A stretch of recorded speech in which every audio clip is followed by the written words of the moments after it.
afternoon. We're Two Mugs. This is Russell Smith. And this is Dan Bush. And, what's in your mug today, Russell? We have today a Trader Joe's Wintery Blend.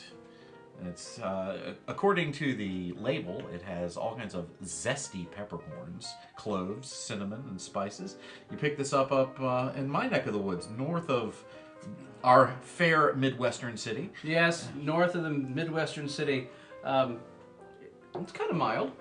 Not bad. Yeah, it's zesty, it's flavorful. It's a good holiday frothy beverage. So what else you got in your mug? I got a little humility in my mug this morning. Humility? Yeah. Tell me why humility's in your mug. Humility's in my mug too. Tell me about why it's in yours. Well, recently I was reading and I came across a quote by Thomas Merton, that famous Catholic monk from southern Kentucky. And he said that humility is, and this is what I really loved about it, he said, it is being radically honest. Radically honest. Radically honest. And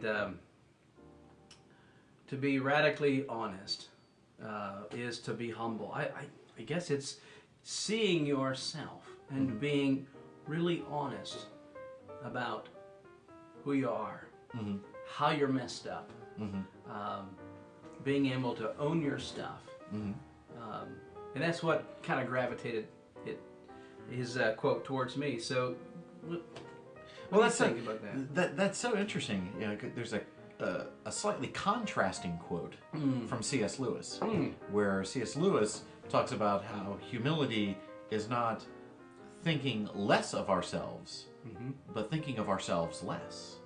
So he seems to present the idea of humility in the sense of self-forgetfulness, so that we can attend to God and attend to service unto the Lord.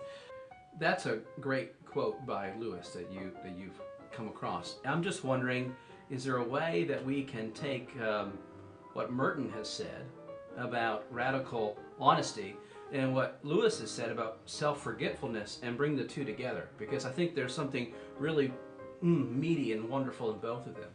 You know, it's really neat how actually John Calvin does this at the beginning of the Institutes of the Christian Religion. Right. Which, you know, we think of that as a just purely theological work, but the early editions, it was the Institutes of Christian Piety. So it was the institute, you know, to teach us how to live Christianly, not just think Christianly. And so he begins by saying, if you would know God, know yourself. And if you would know yourself, know God. And he's talking about that not in the sense of, well, we're all pantheists and I'm God and you're God and the table's God and the coffee's God. He's not saying that. Right. He's talking about it in terms of the contrast. So if you would know yourself, know the Creator, who is majestic, holy, magnificent, and wonderful. And then by contrast, you'll see how creaturely you are.